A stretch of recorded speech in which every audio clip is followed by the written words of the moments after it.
It is Wednesday night, July 6th, 2022. Another brand new episode of the Kicking Out Podcast coming at you. I'm Tanner Lee. Across from me on the screen is the former KOP Predictions Champion, Austin Shepard. Shep, what's going on? It was short and sweet. How about that? It was. I was ready for the summer of Shep, but wasn't meant to be, I guess. It's coming back soon. It's coming back soon. Oh, somebody needs to knock Paul off his high horse a little bit. He's feeling pretty good right now. Yeah, we need to have like a little bit of a run going on to keep him on, planet Earth. Well, I think since you're doing him a favor by filling in at kind of a last minute notice tonight, I think you should be able to challenge him for that predictions title whenever you want. Well, I'm pretty sure we're going to do it at the end of the month. ROH. Yeah. Pay-per-view coming up. Yeah, we got some matches finally made for the card tonight. So, those three matches, I can't argue with any three of those. No, I can't. I thought the Yuta one was that was really quick right after the promo. The Garcia promo was he was done, and 3 seconds later we had the match. Tony Khan is very quick on approving that stuff. Well, they actually, if you saw, they flashed it before the promo, and then the promo kind of talks about him challenging it, and then they flashed it after. I'm like, somebody screwed up there. Yeah, but no, I think that'd be a fun match. Yeah, those two match up really well together. Then we got Samoa Joe and Lethal. Yeah, which it'll just be good to see Joe on TV again. Get him healthy, get him back. Right. I mean, it feels like that feud's been, it really started in April. So it has been going on for months. And I don't want to talk about whatever stole the show tonight, but this is what stole the show. FTR, Briscoes one more time. Yeah, I didn't see that coming. I'm glad we're going to get it. With 3 titles on the line. Briscoe's been pretty in deep with the Impact of late. And with this pay-per-view coming up, I'm like, man, they got to be involved somehow. I'm glad they're going to do it. I'm not going to tell Paul what my picks are going to be. I have a feeling on this match already, but yeah, I'm glad they're going to be on the card. I'm glad we're going to see this round 2. So I saw tonight they're going to be on Ric Flair's last match card too against the Von Erichs. Ooh. Yeah. Yeah, Von Erichs have been in MLW for a while, and they're pretty impressive. Yeah, they're athletes. That card's turned out to be a really good card. A really good card for just a show that was thrown together within the last few months. Right. That and being at the Nashville Fairgrounds. Yeah. Well, they had to move it to some auditorium. I'm sorry, they moved it because they sold too many tickets. I'm sorry. You're right. So You're right. I think they're going to sell out 10,000, but you get the Podfather Conrad Thompson behind something, and he usually makes it work pretty well. I'm excited. I'll probably tune in for that one. Yeah. I was going back and forth, but the more the card comes out, I think I'll be ordering that one too. So, and Flair, it hadn't even been announced who his opponent is yet. So, or opponents, because I gotta think it's gonna be a tag match. Well, Steamboat backed out. That was the original one, and he said no. So, we thought, Jay Lethal, he's training with him. Okay, we could see that one. I don't know who you throw in there, actually. Yeah. Actually, Sting. That would be great. Sting can go. Sting's still going. Yeah. Those guys almost started WCW together. They ended WCW together in the last match. Why not have it be Sting? They were in TNA together. Yeah. The only thing is I can see Tony not wanting Flair to go over there. But maybe Flair at his age realizes that he's not going to go over. But it's Ric Flair, let's be honest. Last match. he's going over. Let's just be thankful there's no titles on the line. Jeez. Or that Hulk Hogan's not involved. Because I know that was a crazy rumor out there at one point. I'm like, he can't take a bump. Not with his back and at his age. There's no way. He's got a hip and a knee from Zimmer's up the road from us. You're not kidding. You're not kidding. At least one hip, if not two. Yeah. And half of a back, maybe even. I don't know. That guy's put together with nuts and bolts. But anyways, let's talk about tonight's Dynamite, which started in a really fun way, I thought. It was the TNT Championship was on the line in a street fight, or as Paul likes to call it, insert city name street fight. So tonight's a Rochester street fight. Scorpio Sky versus Wardlow. And kind of a long story short, Wardlow kind of won in what seemed to me didn't even need to be a street fight, and was kind of almost a squash. Okay, I was going to say like a minor squash. Yeah, minor squash. But if it wasn't for American Top Team outside the ring, yeah, it would have been a squash. Yeah, and that's the only reason I think why they put the street fight stipulation out there was for American Top Team to get involved a little bit. Yeah. What a swanton by Wardlow. Oh, he's so athletic. Where did that come from? Well, he's hit it before, but not like we haven't seen it in a while, because I know his squash match has been all powerbomb, but he just pulls that out, and I'm like, he hit it better than a Hardy. Oh yeah, especially right now. A sober Hardy. Sorry, we'll get to that later, but we will get to that later. But yeah, no, he hit that. It was smooth. It looked good. And you can't tell the dude's what, 6'7", 6'8"? He's a big boy. Yeah, I'm not sure what he measured at, but he's athletic. They've done such a good job of building him into a star. I'm glad they finally pulled the trigger on him tonight, because part of me thought there's no way Wardlow's going to go over. Scorpio's going to find a way, but I'm glad they pulled the trigger. I don't take the strap and make it worthwhile for a little bit. I don't think we had such a push of Wardlow, and then we had to pause it because of Forbidden Door. Right. I don't think they could have extended the pause anymore. Right. Okay. They had to get him back on the rocket ship and head him up north. Right. Now what do you do with them? Who do you throw at him? Well, I think you run for the next month and a half, you run through just a bunch of tough challengers for the TNT, and then getting somebody just tougher nails for the pay-per-view around Labor Day. Yeah, all out. All out. And then whoever comes out all out AEW champion, you push Wardlow to there. Yeah, I could get on board with that. I know Sammy's already hitting the socials saying, well, now that Scorpio lost the title, I can challenge again. I want to be a 4-time. I'm thinking, oh God. We don't need a 4-time Sammy right now. No, I mean, I see that happening in the next month or so, but 3 power bombs, Sammy's done. He's broken half. Yeah, crowd to go nuts. Yeah, got a wheelbarrow to put all the pieces in. Yep. So we should see what the TNT title looks like come next week, if it's back to one of the old versions, or if he now gets a customized one for him. Maybe. He's from Cleveland, so maybe it's Browns colors or Cavaliers colors, or I don't know. I kind of want him to tote a genie around and just rub it in everybody's face. It is a good looking belt. I mean, with the colors, it is pretty sharp looking. I mean, I hate the Lakers, but yeah, I mean, most of us do. So, but yeah, that I'd be okay with that. So it's I think Scorpio, he'll probably take a little time off. I still don't know if he's fully healthy. Well, you saw that? I think you or KOP retweeted the tweet. Yeah. He sent a tweet about, like, I'll see you in a bit. So he's probably taking some time off. And I do hate that he lost tonight, because I don't know. I feel like he didn't get a proper title run. I mean, he was pretty much injured this whole title reign, but he's still been pretty strong. He's a 2-time TNT champ. He's been a tag team champ. So yeah, he's a hell of a worker. That's for sure. He signed a 5-year contract last year, so he'll be around for a while. So he's not going anywhere.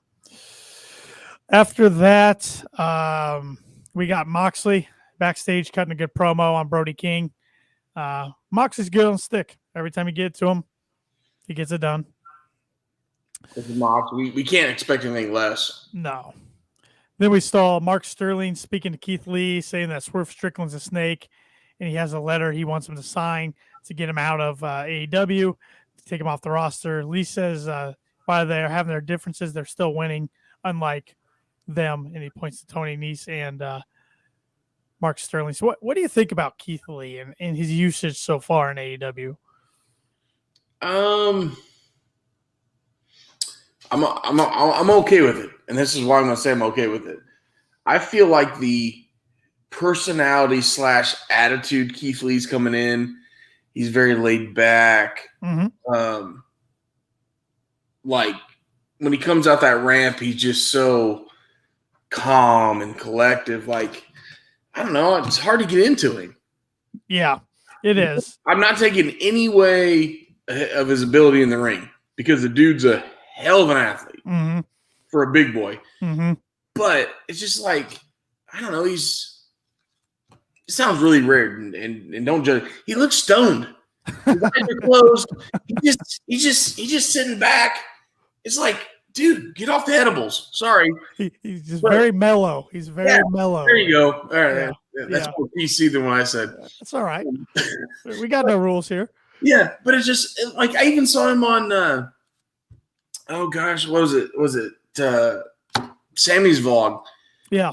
With -1. Dude, he just like show some excitement. You're out of WWE now, right? You're free. But he's so chill. He's so laid back. I mean, he's listening to elevator music as he's going to the ring. I feel like I don't know. Yeah, I love his theme too. His theme like gets everybody else going, but it's like, a little more pep in the step would be nice. Yeah. Other than that, inside the ring, you can't take away from him. No, absolutely not. Absolutely not. Then comes a guy who has quite a bit of heat on him right now. Christian Cage comes out, followed by Luchasaurus, which I want your opinion on everything that went down last week since we didn't get to talk to you on the pod. What did you think of the Luchasaurus heel turn last week? I think it was good. I did too. It's good for him. It's good for his character. We had enough of the big baby face. So I think he could be more effective as a heel. Because I think he can do more squash matches with his size, with his ability, with his athleticism. So I think it's actually going to benefit Luchasaurus. Oh, I think it's great too. I've been calling it for darn near a year. So, and we hate Christian Cage. Yeah, I think he's a great heel. I mean, he's so easy to hate him, and he's so much better of a heel than he is a baby face. For instance, tonight he was talking about him and Luchasaurus and why Luchasaurus decided to remain with him. But before he could say too much, Matt Hardy made his way out, and he called Christian Cage the Michael Jordan of being an asshole, which I thought was pretty good. It's actually a compliment. Yeah, it is. That's one thing. So he's the greatest of all time of being an asshole. Okay. If you got to be one, I guess be the greatest. He said that Christian screwed Jungle Boy over. But Christian says Matt can't pretend he's close friends with Jungle Boy. He says that Matt is making his brother sound like the sober one, which I'm like, okay, we're going there. That was sensitive. Gotta think they ran that line by Matt and especially Jeff beforehand. Yeah, I would think so, and I would think no matter what stage those boys are in at this point, they realize that the reason that comment was coming is to get a pop, to get a reaction. Yep. And they're like, "Hey, it's what's best for business." Yep. And it got the crowd. The crowd reacted. Yeah. I mean, a lot of go ahead and say it. I mean, we're all buddies here, but go ahead and say that, and let's get this crowd reaction. Let's get them hooked. Yeah, there was quite a mixed reaction on Twitter tonight about that, but I'm right there with you. I mean, I could see why people would get offended by that, but I'm like, that's just a good way to get heat in this job. When we turn to social media and look at what some people, there's 50% of the people that understand, hey, it worked on the show, it got me hooked. Right. That 50% of the people just want to be like, oh, this is real life and yada, yada, yada, and Karens and Kyles, as I call them. And it's like, come on, guys, it's a show. Right. Yes, yes, we enjoy this, and it's a hobby of ours. But again, there's a reason we've been hooked in the past. Yeah, it's entertaining. It's supposed to be entertaining. It's supposed to be good storylines. It's supposed to have an edge of our seat, not knowing what's going to happen next. I mean, something like that. I mean, when Matt Hardy came out, I was thinking back in my head, okay, he's probably going to say something about Jeff. But did I foresee that exact line coming? No. But you enjoyed it. I did. I mean, it got me like, I kind of did one of those. It got a reaction out of me, and that's what it's supposed to do. So I didn't have a problem with it. He then, Matt says Cage is using Luchasaurus to make as much money as he can for himself when he claims he did that with Private Party. He says, by a strange twist of fate, life has been a mess in the past month, and he's making sure nobody gets taken advantage. Christian then disagrees and says Matt is a clout chaser. He can't stand his name not being in the headlines. He uses his wife, his father-in-law, a boat, a mower, or turning a blind eye to his brother's issues for one last run. He says, Cage says he is the hottest and most influential star in AEW. Matt just wants to be near him. Christian just then says Jeff isn't the most embarrassing thing to his family that Matt is. That time, the talking was over.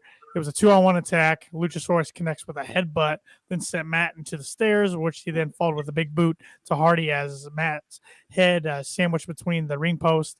He then chokeslammed him through the timekeeper's table as Christian talked trash to him once again. Yeah, it was a good segment. Yeah, I mean, it's. I guess big thing is I don't know where maybe Matt fits in all this. Maybe we're gonna get Matt and Luchasaurus here coming down the road, but yeah, I'd rather that than Matt and Christian. Yeah, I guess that's just gonna buy time until we bring Jungle Boy back, obviously. Yeah, which I don't know the severity of his injury. But that's what I'm liking about this feud. I mean, we're going to eventually get Christian Jungle Boy and hopefully Luchasaurus against Jungle Boy. 2 really good feuds out of it. Yeah. So then backstage, we had Jake Hager and Claudio. In between them was Tony Schiavone, which right away when the camera got on them, I'm like, this is weird. But Schiavone said they'd signed a waiver that they couldn't get physical while he was interviewing them. And Hager pretty much said, no need for that. Claudio knows that he's not as hard as him, not as tough as him. He will never be a world champion. He wasn't a world champion ROH, wasn't a world champion WWE, which I was surprised he said that. He said that right there. He did. And he wants his respect. Claudio says anyone who says that they don't deserve respect at all has to point out what they haven't achieved. And he then points out what he's achieved in AEW and says next week he would go 3-0. So we're getting those 2 guys next week in Fyter Fest Night 1. That should be a pretty good one. Yeah, and I don't think we ever did we ever see this in WWE? I mean, of course, I remember the We the People gimmick when they were a faction, but yeah, I don't remember ever getting a one-on-one match between them. We probably did, but it's forgettable. Well, we're going to see Claudio go over Hager. Yeah, there's no doubt. Hopefully, Claudio gets a good showing out of Hager. That's all I ask when Hager's on TV. Just somebody get a good match out of him, please. He's been hit or miss. Like when he first came in, I was kind of excited, and then since basically the pandemic, I've just been like, yeah, he's just been a weird tall guy that makes weird faces in the back. Yeah, has a speech impediment. Sorry, I'm not trying. He does. He does. He's lucky he's been with Jericho the whole time, so he's been in big matches, big main events, at pay-per-views, big specials like last week. So we'll see. Good match for Claudio, though. Then we get the Butcher and the Blade versus Swerve in Our Glory. And Butcher and the Blade got this match because they're in the top 5 of the tag team rankings. Got a big pop from the Rochester, New York crowd. Of course, they're Buffalo boys. And it was nice to see Bunny back on TV. Yep. She's back from injury. So good match, back and forth match. Butcher and the Blade got a lot of offense in, but in the end, Swerve in Our Glory won despite some miscommunication and Keith Lee running into Swerve, knocking him down for a little bit during the match. After the match, Powerhouse Hobbs and Ricky Starks appear. Hobbs saying they won't let them get distracted. Starks says they could destroy them on the microphone. They have proven that they are on levels where they are not.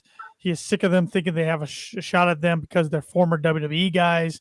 He talks about what the best tag team is, but then the Young Bucks come out and Ricky Starks was going off. I thought he was going to pull a Ric Flair and Jay Lethal type promo for a little bit. He was just going nuts, and he even made Powerhouse Hobbs break character a little bit, which was pretty funny. Young Bucks come out.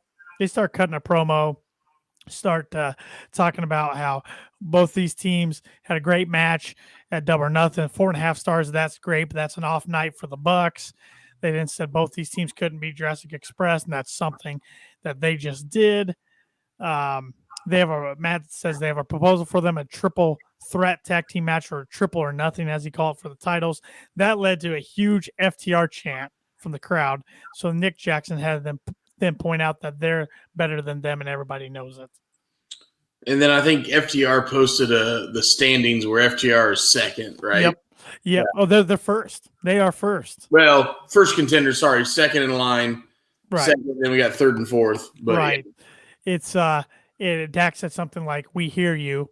Hope Tony does, and then Cash Lair says, "We hear you. We appreciate you." Something along those lines. I don't think I got that 100% correct, but FTR is so over right now. So over. I mean, out of all the companies right now, the only other team I'd put them up against right now that is over is the Usos. Yep. And that'd be a dream match, don't get me wrong. Oh yeah, especially right now. But I don't know. I feel these AEW crowds, the Forbidden Door crowds, this independent crowd we're going to see in Nashville for Flair. I feel these people are hotter than your normal WWE crowd. And I don't want to harp on that, but I don't know. Yeah, I think if FTR walked in any arena right now, I don't care, Japan, America, Mexico, they're going to blow the roof off the place. Yeah, I don't recall. I mean, it's been a long time since I've seen a face tag team this over. Long time. Oh, New Age Outlaws? I mean, and we're going back, darn near two decades. Yeah. I mean, that's what I'm saying. It's been a long time. You were so young, you weren't even allowed to watch it.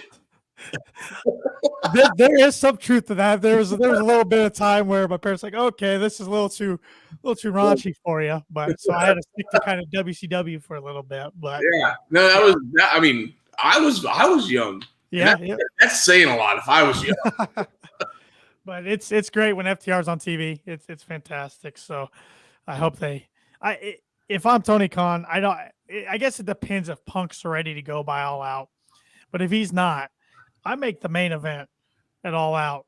Bucks, FTR. It's the rubber match. It's the third time. It's all the titles on the line. 4 titles on the line, assuming they go over the Briscoes. 4 titles on the line. I don't know what kind of match. Maybe it's just a standard tag match. And you let that headline All Out be the first ever tag team, just 2-on-2 match, I should say, to headline AEW pay-per-view. I would want, if you're going to put all 4 titles, I would want a classic match. Yeah. I don't want a gimmick. Yeah. And I think we talked about it a couple weeks ago, and then I heard Fightful say it. I freaking heard Cornette say it. Dax Harwood, wrestler of the year. He's got to be in the conversation right now. He's got to be. Yeah. Not saying he's going to get it, but he's got to be. There. Which, I mean, if you would have told me that back in January, I would have laughed. Said he's not going to wrestle even in singles competition to give himself a chance. Here we are. I mean, there's some fantasy booking. Okay, let's take our normal hats off. Yep, I got the pencil ready. Let's say Punk's not ready to come back. Yep. Dax versus Mox for the interim. That'd be a fun match. I mean, could you imagine those two? I mean, obviously, I want to see the tag titles and this and that, but if for something happened, yeah, you could main event Dax versus Mox. You could do a lot worse, so to speak. Yeah, a lot worse. Yeah, but I know that's a fantasy booking. That's definitely a Shep Dream match, probably. Yeah, but yeah, that was like bringing the Briscoes to AEW. Yeah, hey, you never know. You never know. I mean, we're getting closer with ROH, with an ROH appearance. So then Tony Schiavone's in the ring with your boy Eddie Kingston, and I told Paul last week, I don't know if there's anybody more over. I know I just said FTR. Okay, FTR and Eddie Kingston, they're the 2 most over acts in the company. I'll put it that way. I mean, and here's the deal with Eddie more than FTR. And not to say FTR's fake, but Eddie is such a real person. He's such a real character. Eddie Kingston right now, 10:40 at night, sitting at a bar, is the same person Eddie Kingston was an hour and a half ago in the middle of the ring. Absolutely. And people love that stuff. Mm-hmm. They buy into it. That's why they hook in. You know, there's other guys that have been great in the past, but as soon as the show's over and they go to the bar to have a beer, they're John instead of Bob. Right. Okay. Eddie Kingston reminds me a lot of Ric Flair. And Ric Flair has said this in his documentaries in the past. Richard Fleer is no longer. Ric Flair is here, and when Ric Flair goes to the bar at the hotel after the show, it's Ric Flair, not Richard Fleer. Yep. I think 100%. Eddie Kingston is the same way. I think so too. And people can relate to that, and people love that, and that's why all 10,000 people cheered for him. Yep. No, it was – last week's match was awesome. And it definitely looks like – well, I'll get to mention that here in a bit. Eddie started out by congratulating Wardlow, which I thought right there, I'm like, that's awesome. Yeah, he's getting Wardlow over even more. And you can tell he must like the guy. I mean, he must know Wardlow puts in the work backstage. So he congratulates Wardlow becoming the new TNT champ. And then he congratulates everyone who won Blood and Guts, including Claudio, which I thought was pretty good, keeping that going a little bit. But the real deal was when he was trying to talk, Chris Jericho comes up on the screen because Eddie's saying Jericho didn't bleed, so he didn't hold his promise, so he's got to make him bleed. Then when Jericho showed up, he goes, Kingston. And you could hear somebody kind of yell. Ended up being it was Ruby Soho as Ty Conte had her thrown up against the car. They slammed her arm shut in the car door, and she was rolling around as the rest of the Jericho Appreciation Society ran away before security came in. So, yeah, cheap little spot there to get Eddie's attention. Yeah, and I like Ruby joining the Combat Club. I think that'll be good. It'll be a good mixed match. Yeah, since Ty Conte's with Jericho, right. Yeah, you're gonna need one. I can see this feud playing out all summer long into All Out. So, yeah, it works getting her involved. And they had a nice little some Fallout stuff from Blood and Guts, some snippets from the Road 2. I was really hoping they would have shown all of Daddy Magic's Road 2 promo, though. That was unbelievable. That was really good. Yeah, I mean that, and then even Cool Hand Ange had a good one too. I'm like, man, 2.0, they've come so far since they joined the company. Yeah, no, I like him. I like this character of Magic, whatever you want to call him. Matt Lee, Matt Lee, but this is his best work in a while. Yep, that promo, I sent it to you and Paul last night.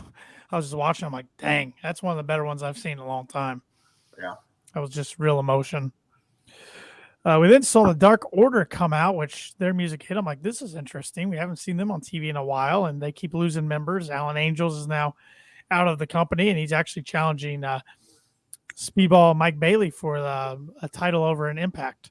I saw, which would be a good match.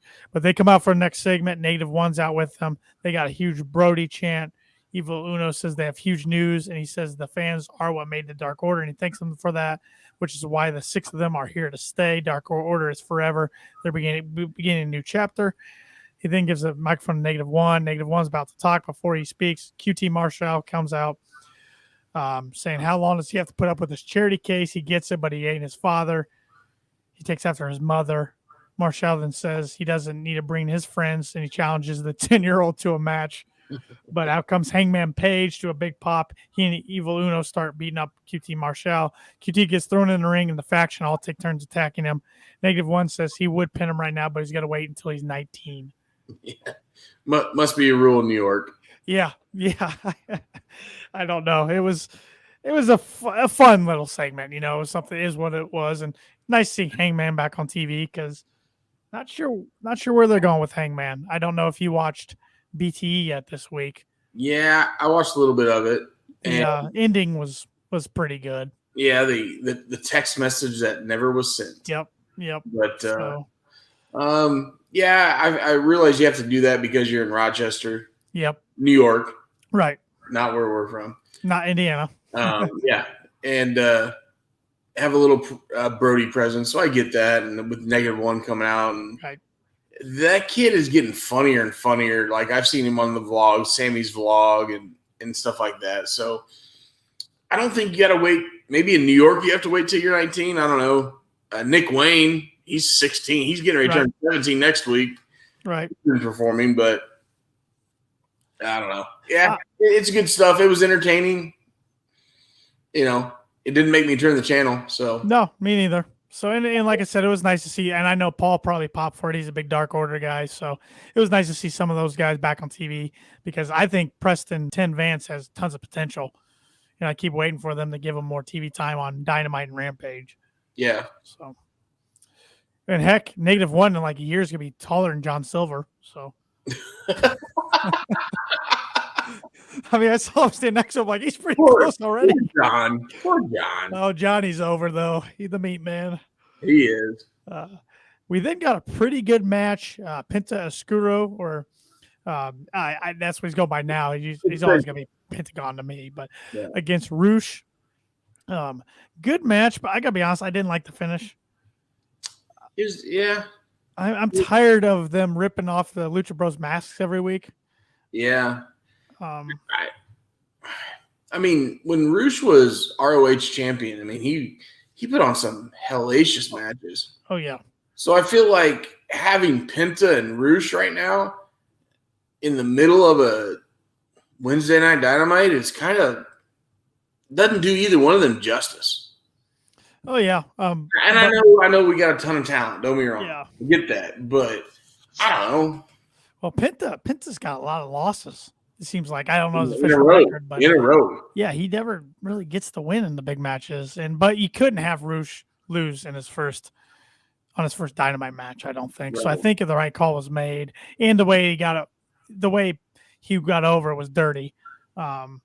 I mean, hitting the low blow and then stealing the mask and getting a roll of victory. So I get why they did it, but I could have done without the mask spot. It's just like it's kind of getting overplayed a little bit in AEW.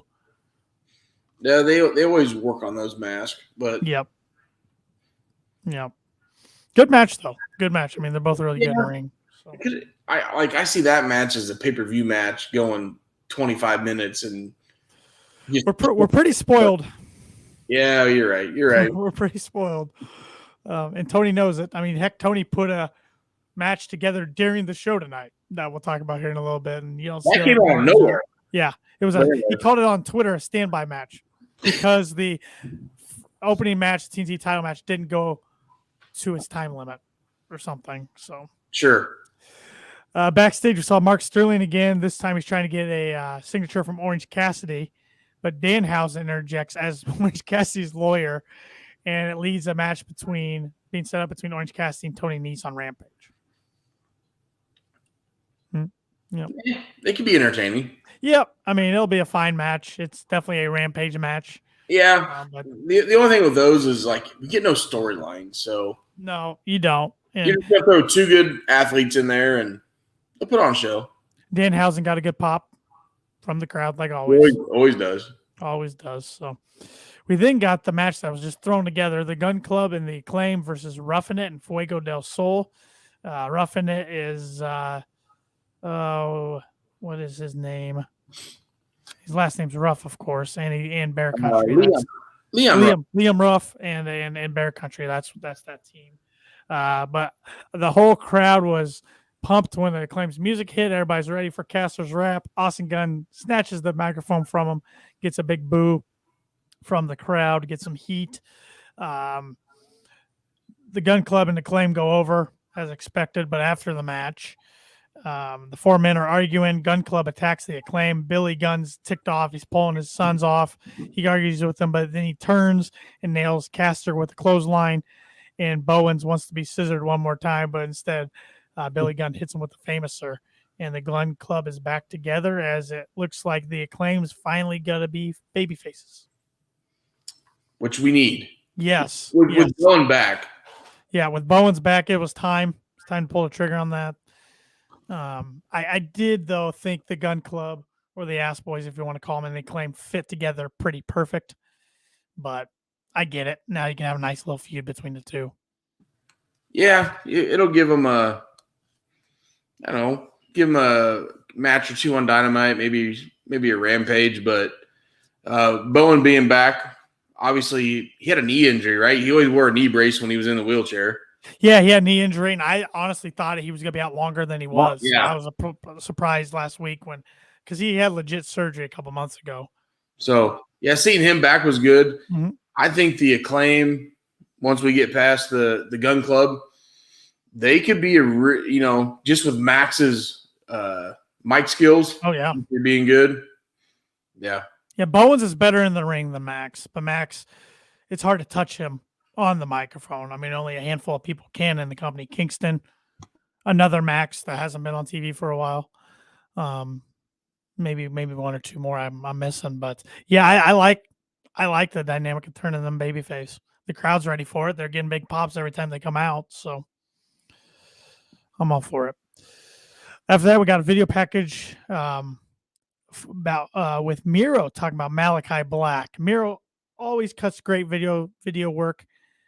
And this is intriguing because this isn't where I thought Malachi's next feud, honestly, was going to be Moxley with tonight's main event, which they still could go that direction. But if we're going to get a Miro and Malachi feud, sign me up. Yeah. No, I thought when his promo came out was really good. And then I got to thinking, Malachi Miro? Yeah. Yeah. We could have some really good matches here. Yeah. We could have some really good tag matches. I don't know who you would pair with Miro. Right. But there, we could get some people in there. Even if you get some of Death Triangle in there with him. But I'm probably overthinking this way too much, but could he get himself in a 3-on-1 situation with the House of Black, need a partner? Could we finally see Kip Sabian return? Last time we saw him, Miro took him out of action, but maybe, I don't know. Maybe Kip's not big enough for that spot. I don't know. Kip was ringside tonight. Every week. He was there. Been there for like a year.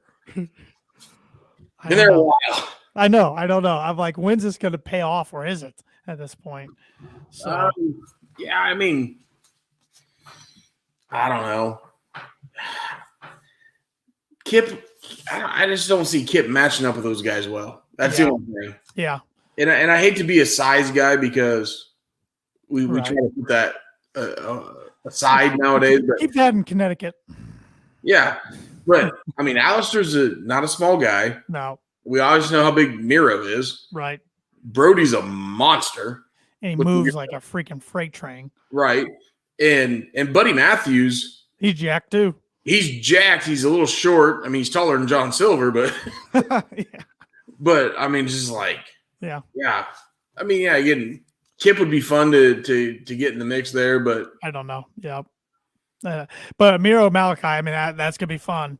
But I honestly thought Malachi's next feud, and maybe it potentially will be after Miro. I thought him and Moxley would have a fun little program for the title. Yeah, we never saw Aleister Black and Dean Ambrose. Nope. They were two different eras of NXT, so wasted money right there that we never saw. No. But I'd want to see it. But but yeah, Miro Malachi, I'm not gonna argue. Yeah, it'll be good.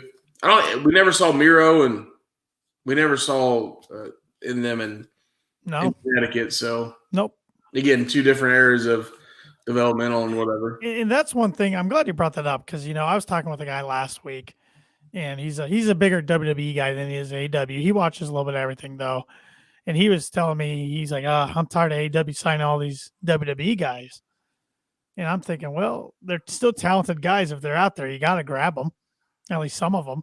Mm-hmm. And I'm glad what you just mentioned. We didn't see this match. We didn't see this match. Now we're getting to see that in AEW. So it's not like they're just throwing them against guys we've already seen them against previously. Right. So, no, it's how fortunate we are to have this secondary company that decide to go full throttle ahead and get out the mix. And we're seeing the best of all worlds right now. It was between 9:15, 9:45. So you knew what time it was. It was time for the AEW lone women's match of the night. It was a tag match tonight. Nyla Rose and Marina Shafir against Toni Storm and Thunder Rosa, who I guess they're going to go by Thunderstorm, I guess. I saw a shirt. Yeah, I saw a shirt on shopaw.com that was Thunderstorm. So I'm like, all right. The baby faces went over, of course, Thunder Rosa and Toni Storm. Fun match, though. I mean, nothing really that I'm going to pick apart. I mean, Toni Storm impressed me more and more every week she's in the ring. She does. Maria Shirai, or is that my Shafir? I don't like her. I figure I know she's in non-kayfabe world. Yep. She's a hell of a shoot fighter. Okay? Right. But in the ring, I just don't feel like she has any chemistry at all. She's awkward. I actually enjoyed this match because I felt that Toni Storm and Thunder kind of dominated it the first half of the match. I've never been a big Nyla fan. It is what it is, but like teaming these two girls together, like the way the match went tonight, I could go with it because I feel like it was dominant from Thunder and Toni. No, I agree. I agree with you. So those girls can work. They can work good.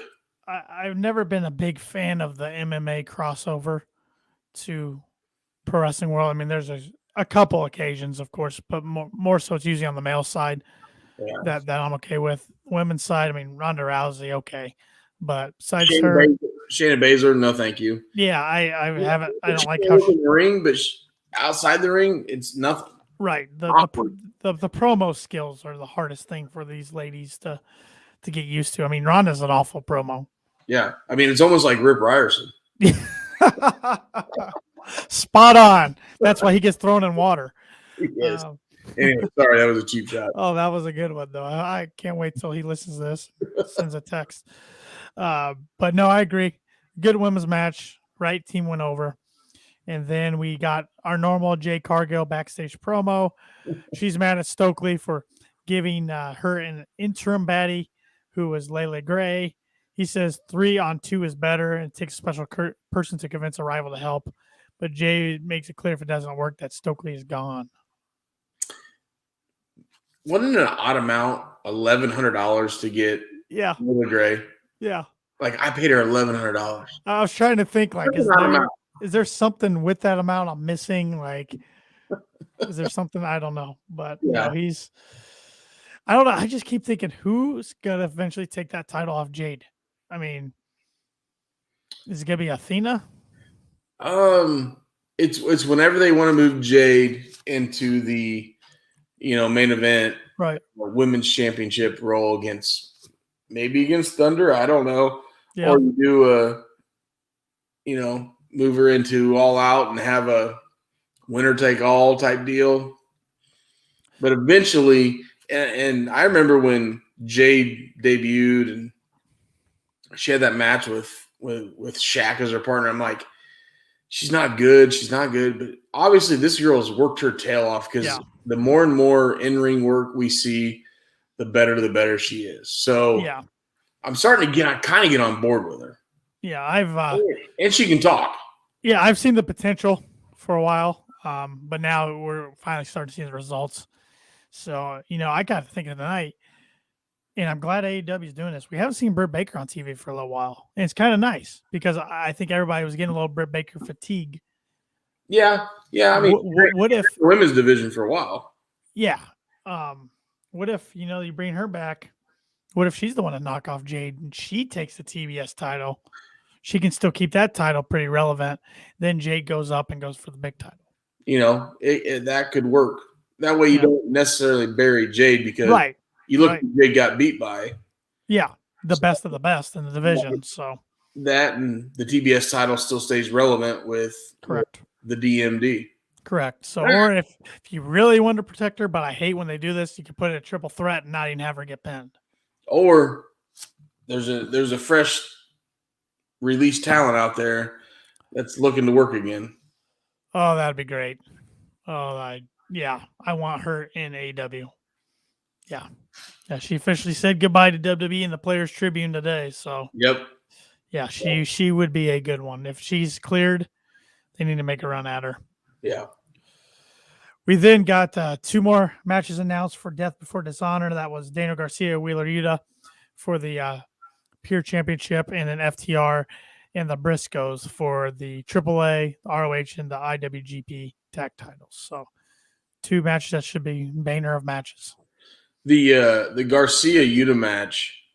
I mean, I know those guys don't weigh $150 soaking wet, but I have a feeling those guys go into this match. That could be the stiffest match we see on the Oh God, yes. Yeah. Yeah. Yeah. I just, especially with the Pure title, I know they want to represent that. Yuta with his background, and then, you know, I've seen Garcia work in the Indies. Like, those 2 guys, I think, could steal the show. That match, as much as I want to see FTR and Briscoes, don't be wrong. You know that. You know me. Yep. The Garcia Yuta match could steal that show. Yeah. Yeah, it definitely could. I mean, I saw the chemistry last week between the guys in the Blood and Guts match. So, yeah, it's going to be a good one. And then the other match I forgot to kind of mention is the ROH TV Championship match, Lethal against Samoa Joe. We saw a backstage segment with Satnam Singh and Sanjay Dutt and Jay Lethal celebrating that Joe's finally pretty much coming out of his dark hole and then going to face Jay Lethal. So the Lethal Joe match I can get in, but Sanjay Dutt and the 70s. Satnam Singh. I don't get into those guys. No. So, I mean, go play the NBA, man. I don't know. Yeah. Well, there's a reason he's not in the NBA anymore. There he was. Those guys are dinosaurs in that league anymore, anyways. Yeah, but it's like if you just have a straight Lethal versus Joe match, yeah, ooh, I'm in. Yeah, but having Lethal have sidekicks, yeah, man, he's better than that. What do you think of the other ROH, like the integration on Rampage with Tully Blanchard's boys? Those guys, match. Yeah, no, I saw they're gonna have a Rampage match this week. Yeah. So, I mean, I like Tully kind of keeping him involved. So we'll see how Friday goes. I'm interested to see what's next for ROH because, you know, they got the logos finally out. They got the clothing starting to sell on Pro Wrestling Tees now. They got Death Before Dishonor coming up on July 23rd. So I'm like, we got to be getting closer to something because we're starting to see more people pop up now. And now when they include ROH, like both times they did those segments tonight, you got the ROH graphic that came up. Yes. So I mean, you have that pay-per-view at the end of the month, and then we got a whole month until All Out. So I have a feeling, you know, we should have a couple besides the FTR one. We should have some 1 or 2 ROH titles put on the line at All Out. Yeah, where's Gresham? I know he and Moriarty are in this match on Friday. Maybe Jordan Grace doesn't let him out much. Could be, because he's got to defend that title. Yeah, I mean, eventually that's going to come out. I mean, right now, looking into it, we're what, 2 weeks away? 3 weeks away? 3 weeks away. Yeah, 3 weeks away. Okay, so you're the we're 2 weeks. 2 weeks from Saturday. Yeah. So we're 2 weeks away, and you don't have the world champion booked. Yeah. All right, interim. Yeah. Have Moxley go over there, right? So I'm thinking that we get a match with Gresham Friday announced and a match with Mercedes Martinez announced too because she and Serena Deeb are in action. Mercedes is your women's champ, so I could do a Mercedes versus Deeb too. Well, they're a fun team though. I mean, I like that they're together now. Team, but I know. But yeah. But it will be a great card from an in-ring aspect. But I feel like if we haven't found out who Gresham's opponent is right now, I feel like it's almost going to be a last-minute surprise. Yeah. Yeah. Well, why do I feel like Tony has a card up his sleeve for that pay-per-view already? You know, we got the surprise with Samoa Joe back in April. So I feel like he's got another surprise up his sleeve or something. Okada available? Oh, Tanahashi available? Yeah, Tony keeps me guessing. Mm-hmm. Yeah, Tony keeps me guessing. So. If he can keep that relationship going and throw a surprise in there, the pay-per-view sales will pad his pockets, which his pockets are a little light. Yeah. We got the main event, the interim AEW World Championship match, Jon Moxley, Brody King. I don't think the result of this one is ever in doubt, but good, hard-hitting match. Brody King's a special talent for how big he is, the way he can move around, how fast he is. Moxley eventually wins with a bulldog choke, but it took him multiple attempts to lock it in. He did, and those cannonballs that oh my god, Brody would do in the corner. The first one he missed. The second one he connected it. I mean, he connected. Yeah, that had to ring Mox's bell. Yeah, and then there was a stiff shot or two from each guy after that too. Oh, so yeah, the chops to start the match. Speaking of the chops of the night, the chops that Tony and Thunder Rosa did on Maria Shafir. Yeah, I call her Shirai. That's all right. Yeah, those were some stiff ass chops. Yeah, those might have been the chops of the night. But yeah, no, the Brody's chops to Mox were good. Oh yeah, he laid him in. He didn't hold anything back. So. Yeah, I thought it was a overall match. It accomplished what it needed to do. Mox coming out good. Brody looked very powerful, dominant at some points. But at this point, yeah, you got to have Mox going over. Were you surprised to see that he won that Rampage Royal match or whatever they call it, Royal Rampage or whatever? No, not at all. There was a couple guys I thought maybe could come out of that, but when I saw it was him and Darby. Right. I mean, he was one, though, I didn't even speculate last week when Paul and I were trying to predict who we thought would win. I didn't even bring him up. Yeah. When it came down to those two, yeah, it made sense. The finish was perfect. Like the way he choked out Darby was awesome. Mm-hmm. So, yeah, I mean, it made him look good. I like that idea. I like the idea of a Combat Club versus a House of Black down the road. Mm-hmm. I could put on some great matches. So, yeah. Open the door for very, very much opportunity. That's why I thought the show was pretty good. Like when the show ended tonight, I was like, that show went by pretty fast. And then the more I thought about before we started recording, I'm like, actually, that show was pretty good, though, because it's setting up a lot of things. There's a lot of possibilities that they could go in this direction or this direction. We're not quite sure what direction they're going to go in. I like when they do that because it gets my mind thinking. We kind of had to start over after Forbidden Door. Right. And then, I mean, we started over at Blood and Guts, but Blood and Guts was kind of already set up. Yeah. Going into it.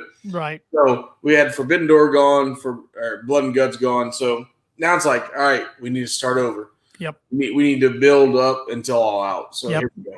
Got Fyter Fest Night 1 next week, Fyter Fest Night 2, I believe, the week after that. And those are big kind of special dynamites. So, yeah, and then it's all full head steam to All Out, which some people argue is their biggest pay-per-view every year. So. Yeah, but kind of where it all started. It's back in Chicago, right? Well, I thought so. And then I see people on Twitter arguing that, no, they haven't said Chicago. I thought Chicago was mentioned somewhere. They just didn't announce the venue. Well, the original All Out is it called the Sears Center? Used to be. Yeah, now it's the they still run shows there. I think this show's too big for it now, though. Well, that's what so you have to go to United Center, right? And that's why I'm like, I kind of wish they just move out of Chicago, because you just held Forbidden Door at United Center. You held Rampage at United Center last year. I mean, it's great they run United Center, but don't overrun it. Right. What's the old arena out by the airport that the Bulls used to play in? Palisades? Wintrust? Yeah. What maybe called though? But I know. I mean, anyways, it's out by O'Hare Airport. Yeah. It's not as big as United Center. Right. But I mean, I the only other city, like, and of course it's Twitter talking, that I've heard rumors is Toronto. Well, because Tony really wants to get up to Canada and run some shows. Toronto's a hell of a city. Oh, it would be nuts. I I mean, you're on your first AEW show in Canada as a pay-per-view. Yeah. So we'll see. I mean, if you're going to go to wrestling cities to have, your marquee event, I mean, if you get out of Chicago, you got to go down Atlanta? Yeah. Carolinas, Philadelphia, maybe over to okay, yeah, New York on the East Coast. But yeah, if you're going down, definitely Carolinas, Atlanta. So, but that's their marquee event, so it's got to be. And they run a lot in Chicago, but they always do well because that's their home away from home. Besides Jacksonville, is Chicago. So. Well, hell, sell them out, Lucas Oil. Hey, I'm all for it. Even Gamebridge, it's not as big as United Center, but it's nice. That's why I'm hoping next time they come to Indy, I hope they go to a bigger venue. Conseco, yeah. Conseco. Well, then I got used to finally calling it Banker's Life, and then now it's Gamebridge. I'm like, okay. All right. What was your overall rating for tonight's show? Overall rating, good show. The random match in the middle, but but it was a good story. I mean, it's progressing the story.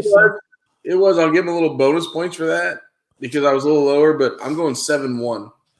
All right, I went a little higher. I'm going 7-4, so a little higher. I still thought it was still a strong Dynamite. I think they've strung together some strong Dynamites in a row. I mean, I wasn't going to give as high rating as it did last week, but last week's was kind of an outlier. But this was an entertaining show. Yes, it was. There was nothing I looked at and absolutely hated. I mean, my least favorite thing was probably the Dark Order bit, but I understand why they did it. Yeah. I mean, it didn't make, like you said earlier, it didn't make me change the channel. Right. So I thought all the matches were pretty good. Loved the way the show started. Last week, I thought that was going to close the show, but then once they announced that there's an interim title, it's like, well, that's going to close the show. So I'm glad we got a new champ in Wardlow. And spoiler alert, since it's up next, he's my wrestler of the night. Well, I figured you were going to go there. I was right with you. But I'm gonna go off the rail here. I'm going Toni Storm. I like it. She really looked good in that match tonight. Yeah, I was gonna go Warlord, and I'm like, I can't pick the same one Tanner does. Yeah, she was my second. So yeah, definitely going Toni Storm. She was very, very impressive in her performance tonight. She was good. I know they're not going to have her go over Thunder because, I mean, they probably would have already if that was the direction they were going to go. But I wouldn't mind to see her get the TBS title eventually. No, she could do it. She can handle it. Mm-hmm. So I'm just glad to see her getting the opportunity and doing well. That the opportunity WWE didn't give her. So right now, I know they're two faces, but I'd love an Athena Toni Storm match. They're two faces right now, but right. No, it'd be good. That'd be a great match. I mean, the division's getting better. Better. I just wish they could find a way to get at least a few weeks, 2 matches on instead of 1. I mean, they got the talent, but it's so weird. It's 9:15 to 9:25. Yeah, I mean, it's coming. And if it's a really big match, they'll throw in the main event once in a while, about once or twice a year, or earlier in the show, but very rarely. Yeah, but there's a company up in the Northeast that does the same thing. You're right. You're right. Then they got to cater to little kids. So their big studs are on the sidelines right now. One hurt, one just not working until SummerSlam. Yeah. Well, they got one guy that's carrying him right now, and he's not even a wrestler. Well, he's a entertainer, and that's Pat McAfee. Oh, absolutely. I mean, Pat McAfee's bringing the best out of Michael Cole, and that's hard to do. Oh my gosh, Michael Cole has never been that entertaining until you paired him up with Pat McAfee. He's enjoying his job now. And I don't know if you saw a little tidbit. Liv Morgan cashed their money today. Blah, blah, I saw that on Twitter today, and they had a camera on the side, and when the music hit, McAfee always talks about like he doesn't want to know anything. He wants to call it Raw. No pun intended, but Yes. he's a SmackDown guy. But he wants to have the Raw emotion, and that music hit, and he's like, "Oh!" And then all of a sudden, Cole jumps up. I've never seen Michael Cole jump up out of a chair ever. And obviously they call the end of that, and Liv's the new SmackDown Women's Champion. But McAfee this weekend at UFC with the neck brace on with the McMahon. Yes. Drinking Captain and Cokes. I mean, good Lord, is he not the second son to Vince McMahon right now? He loves the business. I mean, that neck brace, I'm like, half that roster wouldn't have done that. No, I mean, an hour before that, he was getting beat down by bum-ass Corbin, his old NFL roommate. Yep. So he puts the neck brace on and goes to a UFC event, sits front row, and starts drinking Captain and Cokes. Come on. Who cannot relate to that? I did like how they showed both WWE crew and then Tony Khan and JR. Which was two different UFCs. And then they busted old JR's butt because he had a vest on and he had a shirt, long sleeve shirt, which is obviously Jacksonville Jaguars. Yep. And had the NFL logo. And they said, look, he's buying a bootleg, jacket out. It had the AEW logo and the NFL. Like, Tony Khan actually responded and said, like, hey, that was a vest. Yeah. That was awesome. Yeah. It's what do you think? I personally like what they're doing all of a sudden with commentary in AEW. Having JR only coming out for the second half of the show. Yeah. I think that's a good transition. Really good. And if you would have asked me 2018, right? 19. Yeah. Excalibur, I would have get rid of him. Right. I enjoy him now. He's money. And dude. Taz is good too.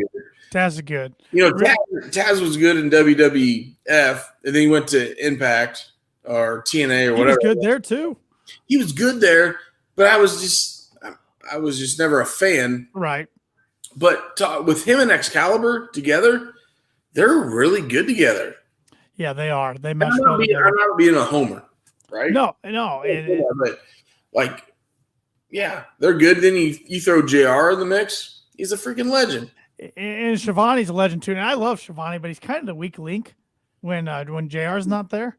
Shivani is have you ever watched any of the actually it was a funny Brandy Rhodes had that shot of brandy. Oh yeah. Whatever. I watched a lot of those. And the one with Shivani on there, and he just starts chugging pina coladas. Oh yeah, he doesn't. After the third one, he called his wife to come pick him up, and it's just like Lois. Yep, called Lois up. I like his podcast. I mean, he's a good storyteller. Yeah, I think he's just loving life right now. I mean, he lived in the heyday of WCW, and he's funny, he's entertaining, but towards the end of the night, I love Excalibur, Taz, and JR. That was good. I could get on board with that. And I mean, let's be honest, JR's on his downturn of his career. Yep. So we start just plugging him in certain situations. It'll work. Yeah, I mean, I think he extended his contract about a year and a half, or whatever it might be, and so he's on the downward trend now, and he's doing the right thing. I mean, hopefully he still sticks around the company. Maybe he has talent and talent or something. I don't know. His mind is you can't put a price on his mind or knowledge. No. And he can be a grumpy old man on commentary a little bit. I get it. There's some weeks you can tell he wants to get that match over with, on to the next thing. But he has a WWE slip up every once in a while. But hey, Excalibur tonight slipped up and said welcome back to TNT. Quickly correct himself to TBS. So it happens. I mean, it's live television. Yeah. So, I mean, you didn't call him Daniel Bryan, so right, which is easiest slip up to do. Right. So right. Yeah. But anything else AW related or just pro wrestling related in general you want to hit on before we wrap this thing up? Not really. I was kind of looking before going into the match tonight with Brody King. Brody King and Aleister Black are still PWG tag champions. That's right. Still since like September of last year. Yep. I don't know. I almost thought like, can we get that incorporated like in this FTR run? Because I know FTR is just being the belt collectors, and eventually we want this All Out one, but like maybe that could be a feud between now and All Out where they pick up another tag title. That'd be a fun feud. Yeah. I mean, I think those guys could put on a heck of a match. Yeah. I'm sure they've worked together in some show that we don't know about. But exactly, we don't know about it, and now you got a whole new audience. Right. So now you get Aleister Black, Brody King versus FTR for the PWG Tag Team Championships. Yeah.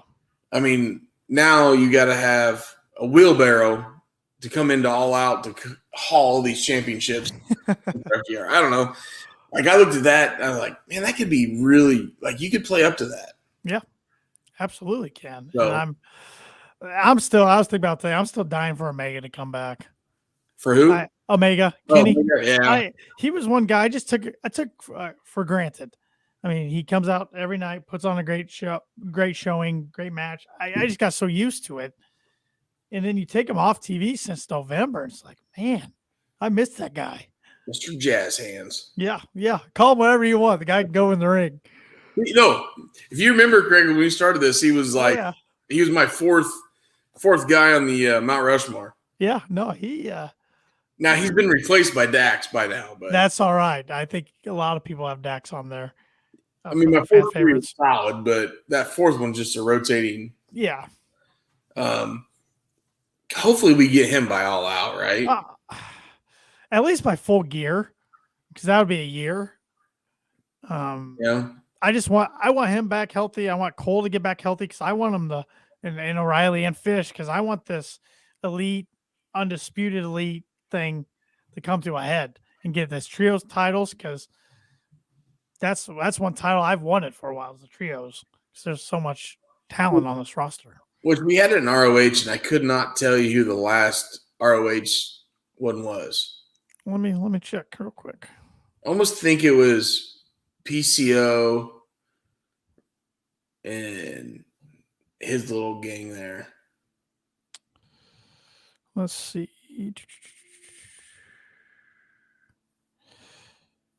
Vincent Bateman and Dutch. They defeated the Shane Taylor Promotions. The final battle in December. Which Vincent's now in Impact with the. He's a Honor No More. Honor No More. Yeah. CO's in. Okay. Yep. So.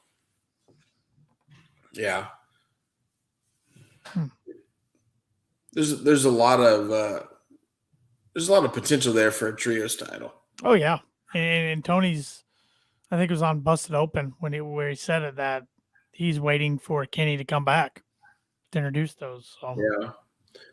So elephant in the room are we getting worked with MJF? I think so. I think it started as a shoot and worked its way into a work. And at this point, I mean, since that came out, the world of wrestling has been turned upside down by so many different storylines, including the headlines, not storylines, headlines, including the Vince McMahon one, that kind of lost some of its fire. Yeah. So I think they got to keep him off TV maybe a little longer than they anticipated to make it, when he comes back, really, really have that impact. I always thought it was when Tony does his press conferences, like the post runs or whatever they call it, and then he completely shoots it down. Mm-hmm. In the past, Tony Khan has been overly honest. Yeah. So if he says, hey, such and such said, I'm leaving because I want more money, we're done with him, good luck to him. Mm-hmm. But every time it comes up, and it's been 2 or 3 events now, right? Two pay-per-views I can think of where they brought him up, and he just shuts it down. No, thank you. We're not talking about it. Right. which makes me think, all right, it started. Yeah, he was pissed off. Mm-hmm. Tony realized it. Look how much. Look at what you did. The pop, the draw. All right, we're gonna pay you. We're gonna pay you what you want, but you're gonna go home for 60, 90 days. Yeah. So right now, I think we see him interfere with something, probably the world title match at All Out. Yeah, and that could make sense. I mean, especially if Punk's not coming back, have him interfere, have him Moxley go at it again or something. Well, Punk could be back by All Out, right? Yeah. I don't know the timetable of his injury, so I don't know. I don't know if we get a Punk Moxley God, that'd be All fun. Out, and then MJF interferes in that one. That'd be fun because we've seen Punk and Dean Ambrose, but we've never seen Punk and John Moxley. Yes, that's true. Two different people. Yeah, so because that'd be fun too, or maybe MJF comes back and gets involved with someone with Wardlow. So Wardlow now has gold before MJF ever has. That's true. That's true. I don't think you bring MJF after this whole fiasco. Yeah. You don't bring him back for the TBS. You bring him back for the World Championship. Yeah. Then he laughs at Warlord's face, like, ha, look at me. Yeah, you're minor league. I'm major league or something. Yeah. And then you have Warlord go after him. Yeah. I like that because, whatever they do, they have a chance to make it really, really big. They can't screw it up. And if you can literally keep him on the download till All Out, which we're 2.5 months, month and a half away, whatever. Mm-hmm. 2 months away. That's Sunday, September 4th, I believe. So if you can literally keep MJF on the download where nobody talks about him, nobody sees him, and surprise him, could you imagine the roof of whatever arena they're going to do? It'll blow up. It's going to blow off. Mm-hmm. Yeah. Yeah, because I mean he's not on the intro videos to Dynamite or Rampage. He's not on any of the promotional stuff right now. So he's not on the website. His merch is gone. His merch is gone. Which that's really interesting to me. Is he on Pro Wrestling Tees?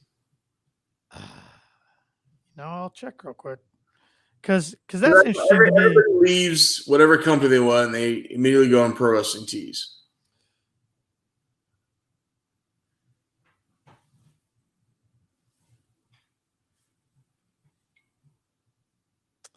He's just got like his first 3 T-shirts ever on there, and all the rest are AEW DVDs. So that means to tell me he's still under contract.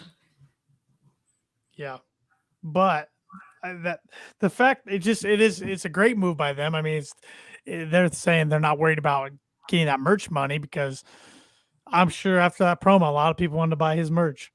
Oh yeah, and they're not letting them. So well, I mean, they cut his mic off. Yep. There's one other guy they cut their mic off back in the day. Yep.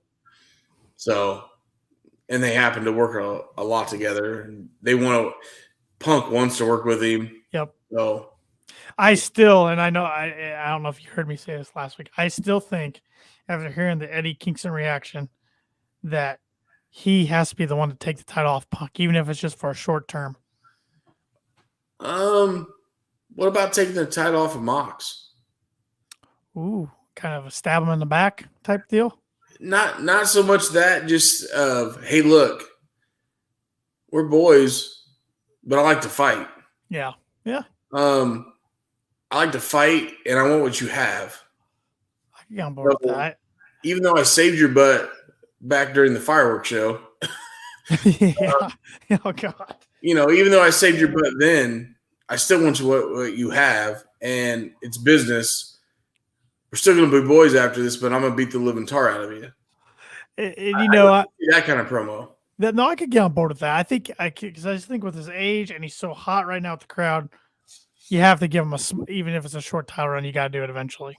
Yeah, and you can do that in the transition of Punk coming back, Omega coming back, Danielson coming back, Wardlow going to the mood, and then MJF coming back. I mean, dude, we're slammed at the top of the roster right now. Yeah, and we haven't even mentioned Bryan Danielson. That's true. Got to come back somewhere. Yeah, he's got to come back Obviously, concussion or whatever he had, but yeah, I mean that's the thing. AEW keeps cranking out these good shows with a lot of their top shelf talent out right now. So, but what do you do? What do you do with the Blackpool Combat Club when right now I feel that Mox is the head of the one because he's got the belt. mm-hmm. So how do you bring him Danielson back when he's the one that recruited Mox technically, right? Yeah, well, Kingston, Santana, and Ortiz aren't really part of the Blackpool Combat Club. They're just kind of joined up to go against JAS. Yeah. So the Blackpool Combat Club is really just Mox, Danielson, Yuta, and now Claudio. Okay, so yeah, you can still have Eddie somehow challenge for that and say, look, yeah, we're boys, but it's business. Which, speaking, and I know we're gonna wrap this up soon, but I forgot to mention Santana is out for a long period of time. Tony Khan confirmed today on Busted Open that he did blow his knee out. The blood and guts, which sucks. But Sean Ross Sapp, I thought, brought something interesting on a podcast last week. He said the last time Santana and Ortiz teamed together in just a 2-on-2 match was like back in February or March. So I wonder if something behind the scenes is going on with those. Well, so and your boy Sean Ross, or am I saying that right? Yeah. Sure, Sean Ross Sapp. Yeah. There was a lot of other dirt sheets out there saying that Ortiz and Santana split because they couldn't get along. Mm-hmm. And he said that's completely false. That was not the case. They did not want to go out and do single matches. So just because of the injury, which I remember texting you and Paul about it, like he literally came into blood and guts. He did a rock bottom, as I call him, and something happened and he rolled to the edge and he was done. Mm-hmm. So obviously he blew his knee out. It shot, obviously on surgery, but so now with the case being you're going to have one of them do some singles work or team up with Eddie, but yeah, Eddie doesn't need a tag team partner right now. No, he doesn't. And we were mentioning the members of the Blackpool Combat Club. That could be a fun trios champion team. 3 of those 4. Claudio, Yuta, and Danielson. Yeah, that'd be fun. Yeah, you can't really include Moxley right now. No, he can't. He's in a whole another conversation right now. So I don't know. It'll be interesting what Tony does once he gets all his guys back. There's a ton of angles they can go. And I still watch BT every week. It's not as good as it used to be. This week's the ending did kind of get me. I'm like, all right, where are they going to go with the Bucks and Hangman eventually reuniting? Because that's one thing I did forget about until about a week or two ago. At the end of that Hangman Omega match at Full Gear, the Bucks could have interfered, but they both looked at Hangman and gave him the nod. That's a little thing they still have to play up when Omega comes back. Correct. And right now, Hangman didn't have much of a storyline. No. He's kind of out of nowhere, man. He is. So, what do you do with him? And then, I mean, you got Red Dragon. You got Adam Cole. I know. All of a sudden, I don't want to knock on him, but all of a sudden, AEW's top heavy. It is. It's very top heavy. It's top heavy all of a sudden. Mm-hmm. So, everybody used to brag on or harp on WWE for being top heavy, but son of a buck. I know. We're top heavy all of a sudden. I know. And you got Claudio that's 10 days old. Yeah. 2 weeks old. It's like, holy Hey, more are going to come all out. I don't know who, but more are probably popping up there. Well, not even you got that. You got some top guys from Japan that's probably going to show up, which I love. Don't get me wrong. I love this cross-promotional stuff. Which that's something I forgot to even mention. On Rampage Friday, we're getting Kingston against I can always forget his name, but Go ahead and say it, and I'll say bless you. because I always want to say it's Tokashita, but I don't think that's how you pronounce it. Takashka. Koshka. Yeah. Yeah. And that guy's amazing in the ring. And he's against Kingston's for free Friday night. And then you had Tony Khan coming out, I think 2 days ago, and said he'd be open to do a show with WWE. Which they won't do on their end, but at least he's putting it out there. He's throwing it out there because he knows he's not going to get anywhere. Yeah. Though he did a favor. He did a favor letting Danielson, Paul White, and Jericho do the 20-year Cena show. So he's like, hey, look, yeah, go ahead. I'll do you a favor. Could you imagine Cody Rhodes back against somebody in AEW? Oh, God. I mean, at that point, if you can make Cody some type of Raw or SmackDown champion versus Punk, Mox, Warlord. Yeah. I mean, Eddie, you could literally sell out a stadium. And when I say a stadium, we're talking a football stadium. Yeah. Lucas Oil, Soldier Field. You could do something like that. Tokyo Dome. Yeah. I mean, that's not going to happen in Tokyo Dome. But yeah, the crossover, the fantasy matchups. Yeah. Go down to Miami in the Dolphin Stadium. Yep. That place has got a hold of 80,000 people. They've done WrestleMania there before. Yeah. Or Jacksonville Stadium. Yeah. That's got a hold 60, 70,000. I bet Vince wouldn't agree with that one. That would be AEW territory. It's probably not, but it would be interesting if we ever get to the day where they do the show, because kind of like Forbidden Door, it'd be interesting to know what politics go into who gets over who. It's true. If actually there's one perfect arena. If you can think about it, there's one perfect arena this could happen at. It's not the biggest, but it's the perfect one. Not the Garden, is it? It's Madison Square Garden. Absolutely. Yeah. You have it at Madison Square Garden. Yeah. But yeah, there's going to be a bunch of politics, which I thought Forbidden Door was AEW heavy. It was. Over New Japan. That's why I lost my title, just to let you know. Yes. I was trying to play like what's best for both companies, and I was wrong. Yep. Paul's not that smart, but anyways, no, yeah. Did you have AEW versus WWE in Madison Square Garden? Yeah. Yeah. I mean, You would go $500 for a nosebleed seat. I'm guessing. Yeah, every big star would be on there.